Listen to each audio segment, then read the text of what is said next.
Your media lies to you. They are all statist mouthpieces. Long live the alternative media.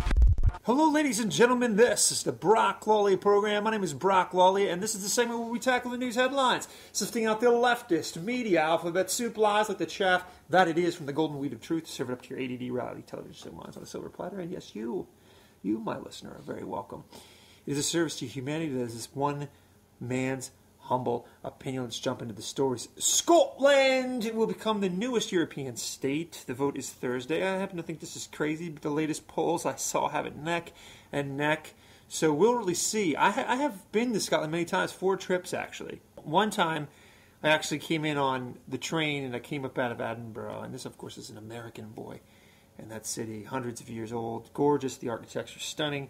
And I found the people of Scotland to be quite amiable, very good sense of humor. I got into a little physical situation down in Leith, and I went up to the northern area. That's where all that Braveheart stuff happened, Falkirk in that area, and just stunning and gorgeous. So I have a little bit of a soft spot for Scotland, but make no mistake, it's a left-wing haven, more so even than England. I think this is devastating for Scotland. I mean, England's made it very, very clear that they're going to have to bounce from the pound. That means economic turmoil for them. It certainly means economic turmoil for an already fledgling Europe, and certainly the ripples of that will be felt globally. So this isn't a good thing. So keep your eye on that. Votes Thursday, article, Wall Street Journal that I'm reading from. The Wall Street Journal also reporting that we need to aggressively bomb Syria to support the good rebels. I grant you, there are shades of evil, say, in the Islamic coloring box. But I think it's Aleppo is under siege, and the thought at moment, and of course this changes like the fickle breeze in the weather, but the thought is now that we bomb. Now here, I spoke of this a lot in the weeks previous, and the fact that we are now Assad's Air Force, fighting Assad's military battles, I suppose. Well, not only a year ago, the president came on our television sets and said we needed to go to war with Assad should be enough for you to realize how discombobulated and out of his depths this president is, and how the State Department has become just laughable.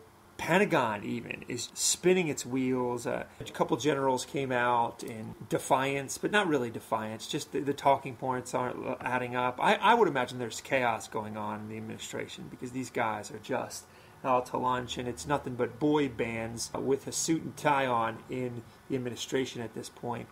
It's a joke and it's a problem, but the latest from our best and brightest is that we need to be bombing Syria. We need to be bombing Syria in defense of the quote-unquote good rebels. So jump ahead 6 months and it'll be very likely the opposite going on. Again, in the Wall Street Journal, why Obamacare has been a disaster. Jenkins links Obama's obsession with the Affordable Care Act and he cites study after study. He cites economic finding. He cites stuff on the ground as to the fact that this is dragging the entire country down, and thus the world into a pit of despair. And for what? For a socialist, leftist, utopian wet dream that has failed on every level, around every bend, in every possible implementation. It is just so on its face a disaster, and the American people are suffering greatly because of it. More evidence that Hamas used civilians as a shield. This isn't on the front pages anymore.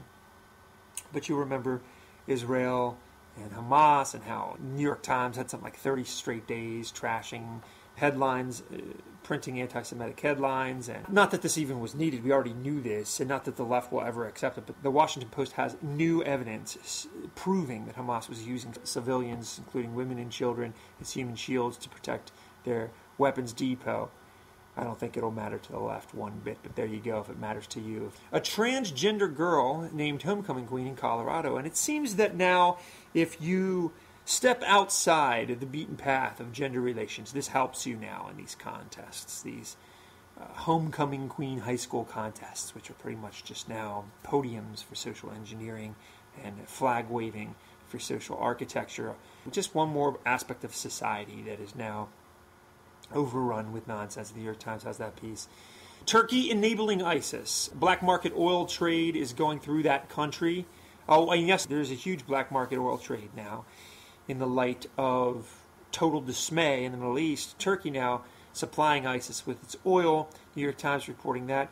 David Cameron of England vowing to wipe ISIS off the map. Tough words from Cameron, but the UK could really do nothing about it. The LA Times is reporting this. The truth be told, Cameron talks a tough game, and at least I give him that. It's a little bit better than our president in that respect, but in reality, not much bite behind that bark.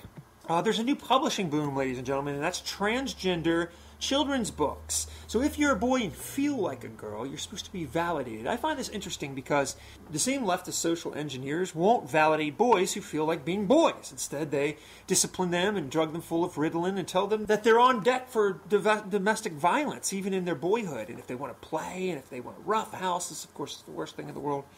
These guys are so beside themselves, so ill, so mentally on tilt. If you don't already know that, if not simply the word transgender children's book doesn't send you into a head-scratching bewilderment, then you're already lost. Wall Street Journal, U.S. ranking, 32nd in international tax policy and dropping like a lead pipe. Wall Street Journal proves the economic problems of the United States are due to the Obama administration's tax policy, a.k.a. a leftist tax policy, leftist economics, delusional, and the consequences are everywhere. And despite any of the crap you hear in the media, that is the reason for the jobless rate, that is the reason for the economic outstretch of destruction. These policies will always destroy an economy. They have everywhere. I just read a really, really funny quote by Vladimir Putin. By no means am I a fan of this guy, but he said something pretty insightful. He said, a fourth grade history student can read that socialism has failed everywhere and anywhere it's been tried. So Vladimir says the only conclusion you can draw is that Obama and the Democrats are purposely trying to hurt their country. Now, granted, this is propaganda from Putin, but it's true. It's hilarious. What? China's succeeding in capitalism. Russia's embracing aspects of capitalism, bastardized hybrids of capitalism, but capitalism nonetheless. Nobody is looking to socialize their governments and socialize their economic structures except leftists. And the failure is abounding. Wall Street Journal has that economic breakdown, by the way, ranked 32. PA County, my home state of Pennsylvania, now rejects In God We Trust on the coinage, I suppose. Not on the government buildings yet. This is the postgazette.com local, if you want to read about this. Ladies and gentlemen, secular extremists, by the way, the new atheists, this is all they do. I say this all the time. 150 videos, by the way, pushing back on this stuff if you happen to want to watch them. Atheist Antidote YouTube channel, 150 very, very well-researched, articulate videos pushing back on this stuff. All you have to know is all these people knew, all they ever do is destroy. All they ever know how to do is tear down. Google it. Look at the footprint that these people leave in your society. It's nothing but bitterness, anger. We need to outright reject this. We need to leave this behind. This is so destructive. I think the best analogy is it's a little kid at a birthday party who's mad that the kid whose birthday it is opening all the presents. That's what new atheism is. That's what it is. The kid that the mom is dragging out, embarrassed by, the kid who's annoying and destroying all the joy and the balloons and the cake, that's new atheism. We need to take On God We Trust off our coins. That's what we need to do. That's what's pressing. As I read the headlines, as I glance across the political and geopolitical landscape of my time, it's In God We Trust in the coins that it's clear the problem at hand. I'm going to pick it. I'm going to spend my every waking hour robbing direction, purpose, and joy from my fellow citizens. I mean, it's just on its face ridiculous, and most people know it. This is exactly the stuff that lands atheism as one of the most disliked fragments of society. Every single time they poll, the American people cannot stand this ideology and this aspect of our society, and it's because they're petulant children. Obama administration withdraws civil rights attorney nominee. Occasionally common sense still prevails, ladies and gentlemen, but don't worry. They don't understand stop signs or dead ends. They'll just rewrite the law or bribe somebody, or they feel like it's their birthright to do what they want. ABC News is reporting that, but for the time being, this radical Marxist leftist whack job will not be on the bench. IRS scandal grows. Not that it's ever stopped growing, mind you, but the media refuses to cover it. I really encourage you to go over to the Wall Street Journal. There's even more evidence. Of course, it's just mounting by the second, but you don't really need that. The IRS is weaponized. It's been weaponized by the left to bludgeon, harm, and attack people who do not share leftist ideology. That is the country you live in, and you already know that. Local Muslims in Mosul homeschool their children. This is the first sign of resistance. I happen to like this. www.aina.org if you want to read about that. That's pretty cool. UK Muslim women entering by record numbers polygamous marriages. And by the way, this will very, very soon happen in the United States of America, but this is happening at record numbers in, of course, the United Kingdom. This is not legal in the United Kingdom, but they've been further backwards because they're afraid of being called Islamophobic. So that's why you have public rapings, public abuse, public beatdowns. I reported that earlier. UK will do anything and sacrifice any cultural line as to not face some political correct backhand from radical leftists who don't know their head from their butt, and that consequence will befall them very soon, because let me tell you who's not trying to hear some leftism is radical Islam. A new study, left and right smell different, ladies and gentlemen. I reported this, courageculture.net. You can go over there and read about the story, but what I find interesting about this is published in a serious academic journal with the mahogany robes and the pipes and the sophistication. Yeah, this is the type of story that is in serious academic journals, which you'll understand now why I don't exactly laud serious academic journals. WashingtonPost.com has this story, but you, again, can find it on courageculture.net. Again, a new study that says the left and the right smell different. They did a study where if you're a conservative, you smelled the dirty armpit T-shirt of a leftist. If you're a leftist, you smelled the dirty armpit T-shirt of somebody on the right, and you just didn't like that smell. This, of course, constitutes an ivory tower academic study. I'm sure somewhere along the line you probably paid for this, by the way.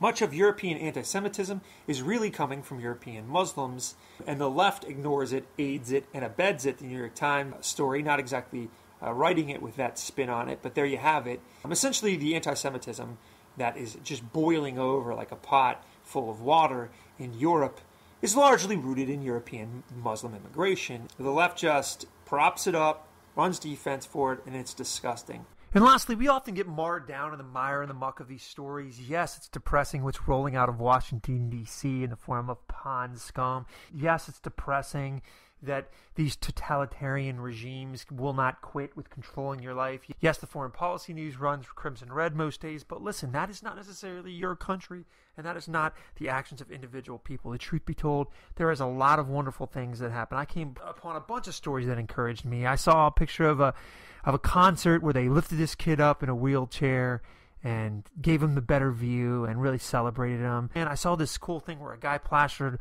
all over town these leaflets that he found a guy's iPhone, but that it was locked. He couldn't call the guy. He also had a cute little thing about how he missed 2 phone calls from his mom. I saw one where somebody returned and mailed somebody's lost wallet. I saw one where they glued some money to a vending machine, treating the next person to refreshment. Listen, people are still good. There's still goodness. But you have to fight for goodness, and the good people need to stand up and fight evil. Thank you for listening to the Brock Lawley program. Be people of fortitude. Be a courage culture. courageculture.net. courageculture.net